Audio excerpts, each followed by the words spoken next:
మంచిర్యాల జిల్లా చెన్నూరు వ్యవసాయ గిడ్డంగుల సముదాయం గోడౌన్ వద్ద స్వల్ప ఉద్రిక్తత నెలకొంది. వరిధాన్యం కొనుగోలులో జరుగుతున్న ఆలస్యాన్ని నిరసిస్తూ బీఆర్ఎస్ శ్రేణులు రైతులు కలిసి భారీ నిరసన చేపట్టారు. గత 4 రోజులుగా లారీలు ట్రాక్టర్లో వరి ధాన్యాన్ని లోడ్ చేసుకుని దిగుమతి కోసం ఇక్కడే వేచి చూస్తున్నామని రైతులు ఆందోళన వ్యక్తం చేశారు. అధికారుల అలసత్వం వల్లే ఈ పరిస్థితి దాపురించిందని రైతులు మండిపడుతున్నారు. ఇతరతర మిల్లులకు ట్యాగింగ్ ఏర్పాటు చేసి ప్రతి ఈ కళ్ళం అక్కడికి ప్రతి కళ్ళం ఇక్కడికి కానీ మేము ట్యాగింగ్ చేసి పంపినట్టు సందర్భం వారికి తెలుసు, మంత్రి గారికి తెలుసు. మరి అదే పద్ధతులు ఇవాళ కూడా కొనసాగుతూ అయిపోతుంది కదా సార్. ఇవాళ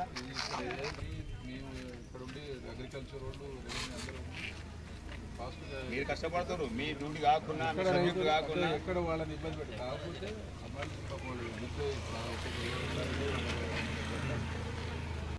ఇతరతర మిల్లులకు ట్యాగింగ్ ఏర్పాటు చేసి ప్రతి ఈ కళ్ళం అక్కడికి ప్రతి కళ్ళం ఇక్కడికి కానీ మేము ట్యాగింగ్ చేసి పంపినట్టు సందర్భం వారికి తెలుసు, మంత్రి గారికి. 107 వరి సెంటర్లు ఉన్నాయి. ప్యాడీ ప్రొక్యూర్మెంటు మే 10వ తారీఖు వరకు దాదాపు 90% కావాలి. ఇది అలా వచ్చింది 17వ తారీఖు. ఈ రోజుకు పూర్తి స్థాయిలో వడ్లు ఖరీదు కావాల్సిన సందర్భం గత బాల్క సుమన్ గారి నాయకత్వంలో బీఆర్ఎస్ పార్టీ హయాంలో 10 సంవత్సరాల ప్రభుత్వం నడిచినప్పటికీ ఏనాడు కూడా రైతులు స్వయాన ట్రాక్టర్ల ద్వారా వాళ్ళు ధాన్యాన్ని తీసుకొని వచ్చిన సందర్భం కనబడలేదు. ఈరోజు రైతులు వాళ్ళ ట్రాక్టర్ల ద్వారా వాళ్ళే లోడ్ చేసుకొని సెంటర్ల నుంచి ఈ గోదాముకు తీసుకురావాల్సిన దుర్భాగ్య పరిస్థితి ఈరోజు కనబడతా ఉంది. ఇక్కడ వచ్చిన తర్వాత అమ్మాలీల పేరు మీద 40 కిలోల బస్తాకు 15 రూపాయల డిమాండ్ తోటి క్వింటల్కు దాదాపు 50 రూపాయలు ఇది అమ్మాలి పేరు మీద వసూలు చేస్తూ ఉన్నారు.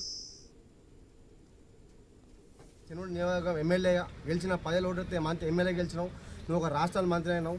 మా రైతులు తనలాడుతాను, ఇది ఎప్పుడు లేదు. వాళ్ళు సొంత ట్రాక్టర్లు కిరాయిలు పెట్టుకొని ట్రాక్టర్లు పట్టుకోవచ్చు, రైతులు అడ్డు పట్టుకోవచ్చు. మార్కెట్ ఆఫీసులకు ఇప్పటి వరకు ఎప్పుడు అడ్డు రాలేదు. మాకు తెలిసి ఉంది, ఇది ఫస్ట్ టైం మార్కెట్ ఆఫీస్ అడ్డు వచ్చుడు. మీ కొడుకు ఒక ఎంపీ, పెద్దపల్లి పార్లమెంట్ సభ్యుడు వంశీకృష్ణ ఎంపీ గారు మొన్న పెద్దపల్లిలో ప్రెస్ మీట్ పెట్టుకుంటా పెద్దపల్లి కలెక్టరు అడ్లు కొంటారని ప్రెస్ మీట్ పెట్టినావు. నువ్వు ఒక ఎంపీవాయా?